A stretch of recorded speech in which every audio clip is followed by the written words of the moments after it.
But we're gonna see. You know, would really be hilarious on this map? As if you If won one ones. exactly, that would be so hilarious. See that Diestar is actually pushing the blood. Oh. The very Oh okay, this is God. silly. Okay, you know, Diestar is enjoying this. He must be enjoying this. Oh God, don't be Trying mad. not to be mad. Okay, well, we're gonna go ahead and just discard that for a moment, and you guys have already seen who the players are, but we are playing on Antiga Shipyard, in rather close positions for these two players, which means not too much of a walking distance. Yes.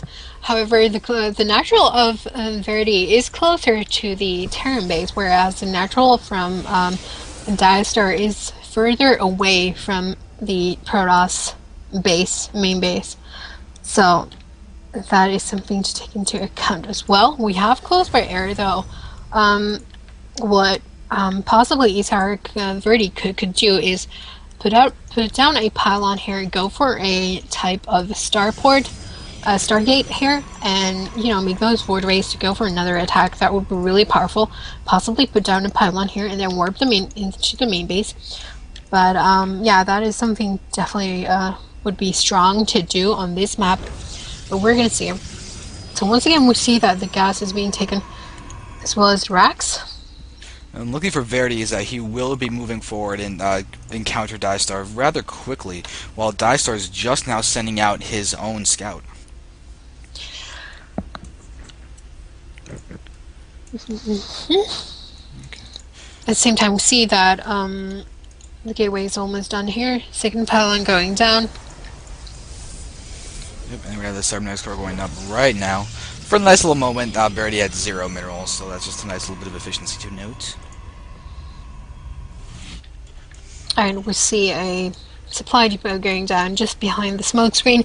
Now that is something to do as well, just because it grants you some vision on the lower ground as well, you know, for those pylons, possible pylons, or a hidden pylon as well.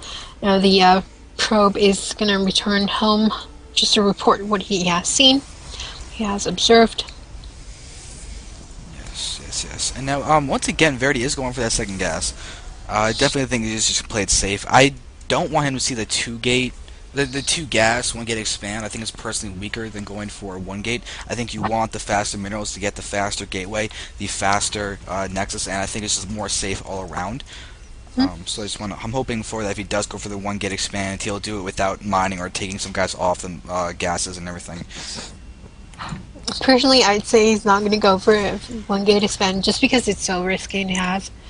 Well, to me, I think personally, I think it's kind of risky. But we're going to see if he's actually going to be ballsy to go for an expansion again.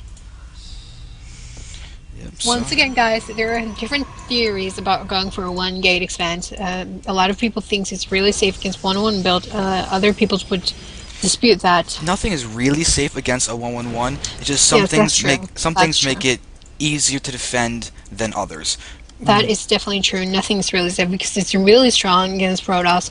You know, just because as Protoss you cannot have so many different options at the start of the game, because you can only go for so much tech. Yeah, and Diestar is going to be getting on this fast start for that once again. And we see Verdi going for a Stargate and a Robo. Yeah, that's a lot of tech here. But I think he's opting to 1-1-1 himself, maybe. yeah, maybe to stop the 1-1 build in a different type of order and tech. We're gonna see though. Something that okay, I'm gonna completely theory craft with you for a second, but theoretically he could be getting observers and phoenixes and immortals, and trying to use the phoenixes to deal with banshees. Delayed it by possibly sniping down a raven or the banshee inside the base. Cloak will then be nullified because we have phoenixes that will destroy the banshees instantaneously. Plus, you'll have the vision from the observer. And then I guess he can just bring in immortals and zealots to deal with immortals, zealots, and sentries to deal with the actual units themselves. I agree. I have seen that being utilized a lot of times. Those phoenixes are so important to deal with those banshees because not only behind banshees but also to pick off the raven before it comes. But And we're gonna that see. Oh my God, Phoenixes are trying to pick off the Banshee here, doing some damage. Needs to be careful. Now, this type of attack from the Protoss really micro-intensive because those Phoenixes are not very cheap. You want to keep them safe, but they take a lot of damage. Now we see, and one Hellion is being picked off here. So Verdi has already scouted what's going on in the main base, and he knows that another all-in is going to come. But we're going to see if this time he's going to be prepared for it. And I think this is the best chance he has. He actually has a anti-air, which means he can basically try and pick off that Raven. And that is so pivotal because that Raven really nullifies those stalkers. Was it just me, or was that mule about to die anyway, and he just wasted a graviton beam on that? It's so unfortunate if that's actually the case, because that's one of those frustrating things when you're happy to kill a mule and it turns out to be about to die anyway. Yeah, that is not very good. But these Phoenixes are not only good for picking off those Banshees. Here comes the push. Oh my God, here it comes. It's also very good to pick off a tank, but he needs to be careful, almost losing one Phoenix. Now, this is what I mean. They are so fragile. They just go down like paper planes, you know? Oh, yeah. Oh, trust me, I know. I'm Protoss, I know. Now we have a whole bunch of SCVs coming into the fray as well. 2 tanks, 1 Banshee, and a Raven. I'm glad that he's not now overextended to the air units because there are anti-air units there. And here we go. We have an Immortal, Zealots, and Sentries. Only 2 Stalkers. Much better competition against this, but Phoenixes are also vulnerable to the PTD. Possibly really strong, but he's not going to force field. Bunker going up. Nice, building bunkers. That is going to be so important. Once you have those bunkers up, you're going to be in such a better position. And they're... Oh, Verdi's buying time this time around. Good. Exactly. He can try and get more units. He can't get the surround, though. Now we're going to see a liftoff on the tanks. And lifting off the tanks. This is what I mean. You know, you can lift off the tanks as well. A lot of Zealots coming into the fray. Tank is going to be... oh my God, is he going to hold this off? I'm not really sure. One siege tank is being targeted as well. Really nicely done here. Verdi looks like he's going to hold this off. Oh my God, really perfect play here by Verdi. I told you, Zealots, Sentries, Immortals. That's what you do against a 1-1-1, and you just saw it work out. Those Phoenixes really helped out a lot. He nullified so much siege tank fire by picking them off continuously, and that was really helping a lot. I mean, that was so smart. And now look at the position that Verdi is in. He did lose a fair bit of pros, but it's still 23-17 with him having expansion. And looks like a Phoenix is going to run around just trying to be a little bit annoying and do some harassment in there. But a few Marines are out. They should be more than enough to save the medevac from a premature death. Yes, no, Verdi must be really happy and content with his play because, I mean, this is almost no way to recuperate from. I mean, in order to recuperate, basically what he needs to do is Protoss needs to make a huge mistake, but I mean, Protoss so much ahead.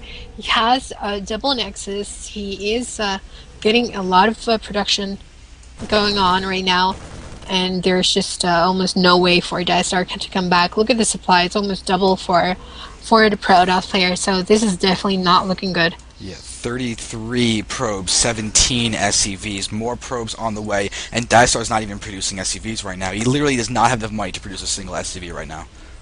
Yes, definitely. There is a Phoenix waiting at the door of the Terran base. So he's getting a few shots off on some medevacs, but that will not do too much damage. Yes, now there is a small little force trying to make its way to the Protoss base, but this is not going to do too much. No, he's retreating. He is actually using and pulling off all of his SCVs from the mineral line, and you know, it's not going to matter that much anymore. It's either this or not, never. Oh yeah, this is the next all-in push, but look at the food counts. It's even more in favor of Verdi now. He's got so many Zealots, all those Sentries. This should not be too hard to hold. Siege tanks actually sieging up in the back, but they are now just wasting time and giving more opportunity for Verdi to get even more units out to just overwhelm us. Exactly. And there we go. Guardian Shield going up as well. He's not even bothering to siege because, you know, this is over and done with. There we see the GG by diestar, and that's going to even score up 2-2.